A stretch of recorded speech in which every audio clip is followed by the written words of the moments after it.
now. Fuck it. Go all the way with it, bro. Just start slamming them down. Just one more dirty test. See if you can get away with it one more time. Like, just to see if you can do it. Just, hey, Oscar, fix it. Fix it, eh? Fix it, eh? Hey, Oscar, fix it, eh? I had a piece of steak. Did you? How much meat do you have to eat before it actually gets into your system? Like, I still think it's from tongue kissing. I like tongue kissing his horses better. That's a way better story. I'm just saying he kisses them things a lot. People need to do some research. You never know, Lee. You absolutely never know. Maybe it comes out through the pores of the horse's nostrils when he's According to Adrian Broner. Ready for our next story?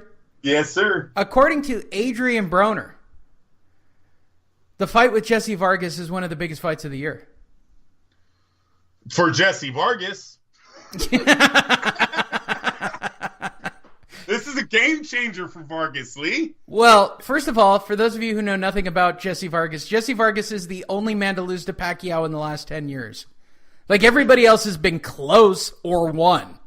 Jesse Vargas is the only one who lost a legitimate unanimous decision. He was the one where we thought Manny still had something left. It was that night. We were wrong. It's just Jesse Vargas.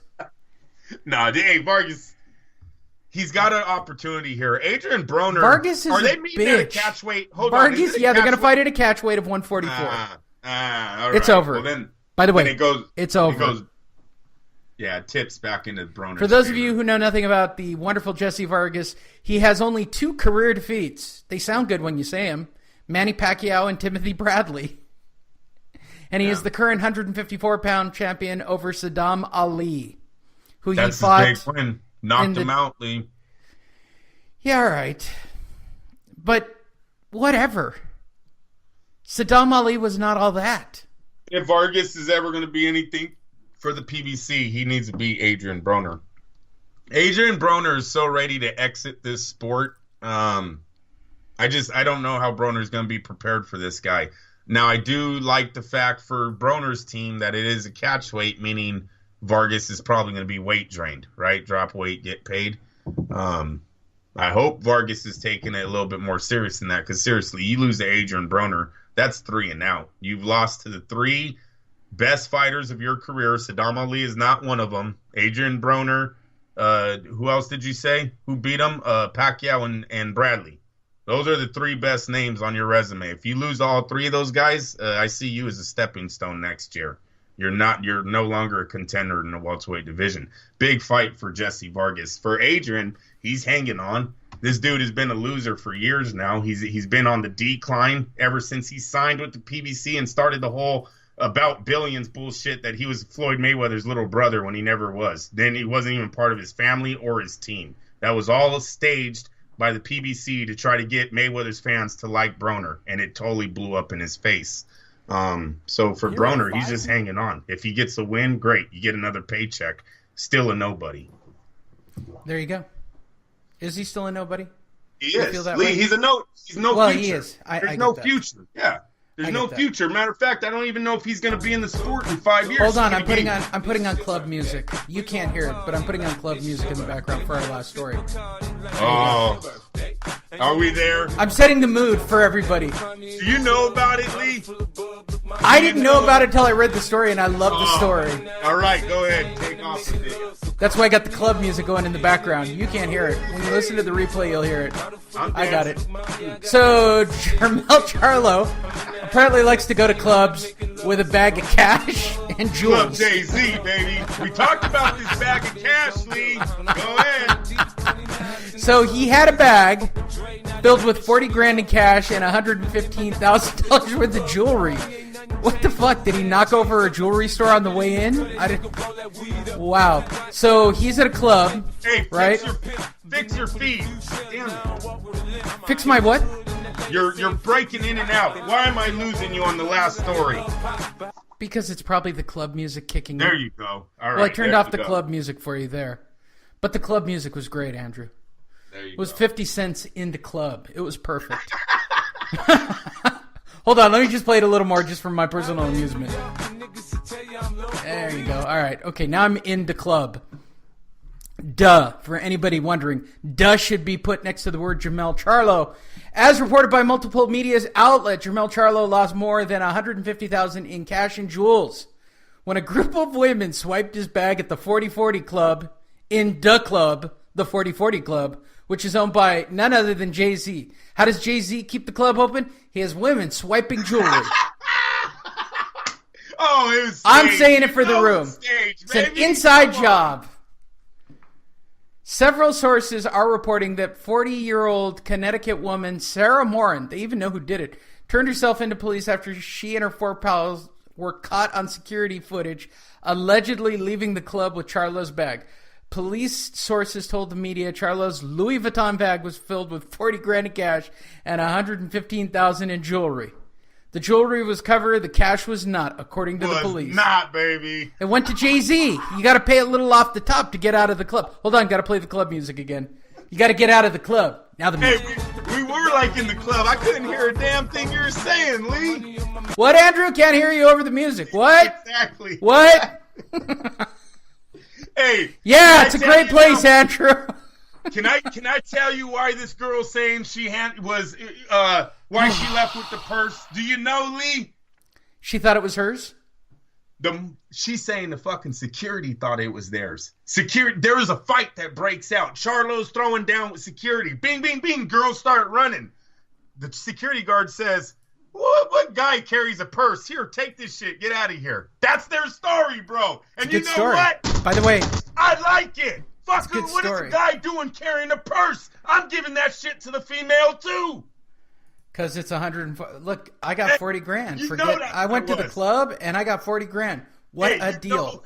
You know that's what it is, but they can't prove it, so we can't go there. The security guard and the girls are in connect. They know what those bags conceal up. You start a fight with the guy, give the bag to 5 girls. Those 5 girls switch that bag off 5 times. Now you can't give anybody the charge of stealing that money. You can give it to all 5 of them. What are they going to do, Lee? A month? What are they going to do, 3 weeks? Wait, seriously, 5 girls getting charged with, what'd you say, $20,000, $40,000? That ain't shit. Women don't get charged in our court system anyways.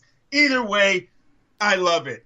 Hey, guys don't carry purses. Shame on you, bro. So I gave it to the girls. That's a beautiful one. In the club. It all happened, Andrew, in the club. Got him. Stop carrying purses, gentlemen. Bump, bump, bump, bump.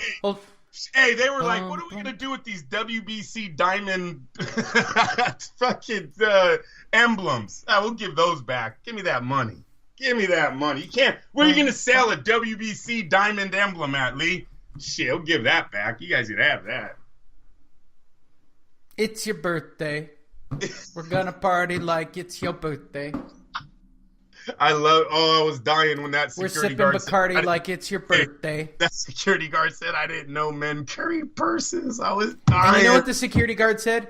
And you know we don't give a fuck. Because it's not your birthday. They're bouncers. Yeah. That's right.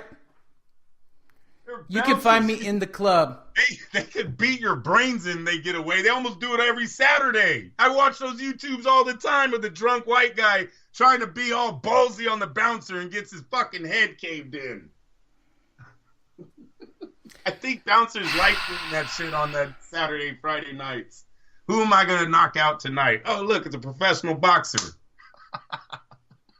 You think he pulled up in front with his Benz in front of the club on his dubs? Said, we got him. Doot, doot, doot, doot.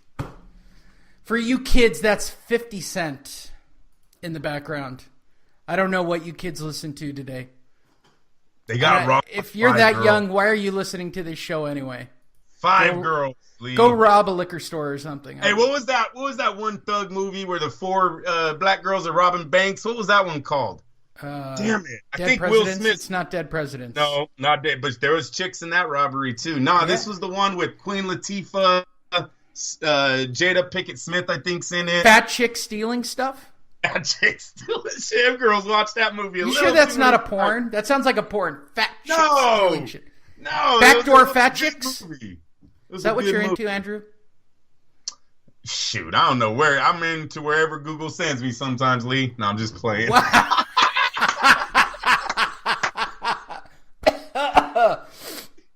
That's a funny joke, people. Andrew probably busted out the funniest joke of the day on this show. I want to thank all of you for listening to our last couple of episodes. Our special report clearly didn't do as well as Deontay Wilder did, but we did have quite a few people who were interested in the Canelo test positive episode. I'm glad you guys found it amusing based on reports. We hope you enjoyed today's show. All you got to do is type in Fight Net Radio, and that'll take you to our Facebook page, where you just click the sign up button, and that'll take you to our iHeartRadio page, where you can sign up to get episodes. Yes, iHeartRadio is probably the most efficient way to listen to the show. You'll also get notifications from iHeartRadio of shows that are posted. Let's see what else. Oh, LasVegasDiscount.net. www.lasvegasdiscount.net for your next trip to go watch Canelo, I don't know, stack his mitts. Set it off, baby. 1996. That's like what them girls been. Set it off. You literally off, looked it off. Charlotte got robbed by their set it off girls. Set it off girls. Andrew's the best. Set it off.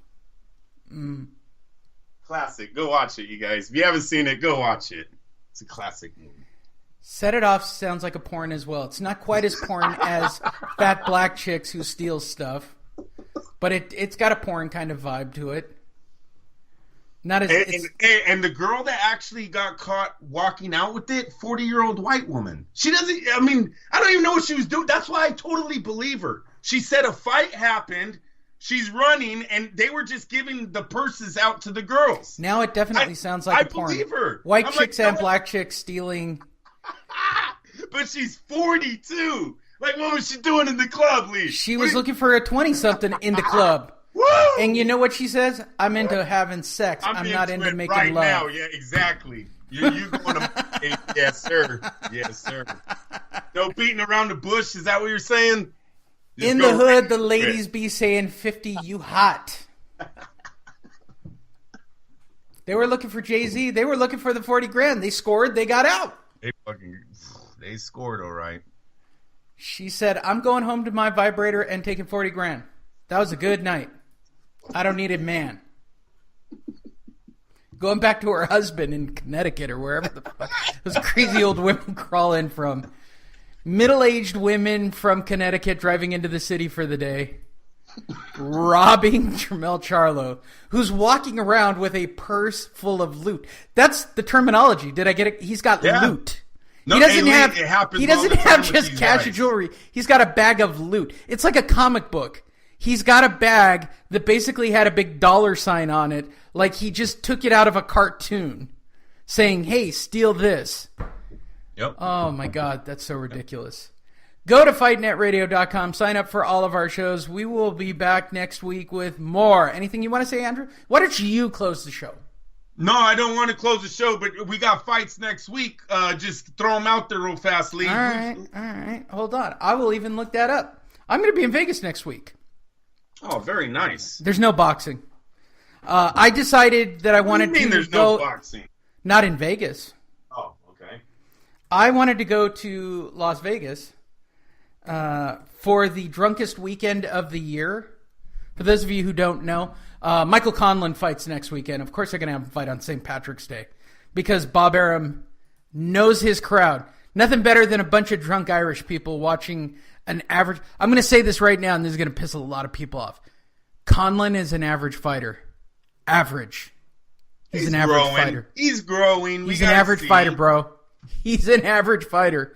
They're going to keep him as white and winning as possible. You guys don't think this is about black and white in boxing? It's about black and white. I mean, it's so about black and white. Like, if you can get to Conlan to like 20-0, you know how much money he's going to start making when he starts knocking out black champions? Woo! Big money. That's where it is. That's where it is, Lee. ESPN again next Saturday, bro. Sure is. Ramirez versus Imam for the 12-round vacant WBC welterweight title. What a coincidence. On the undercard for St. Patrick's Day weekend, Michael Conlan taking on David Berna in the featherweight division. Also on the card, Alexander Gravosky taking on Mehdi Amar in a 12-round for the vacant WBC interim lightweight title. And guess what? In New York, it'll be indoor and you won't have issues with rain. You remember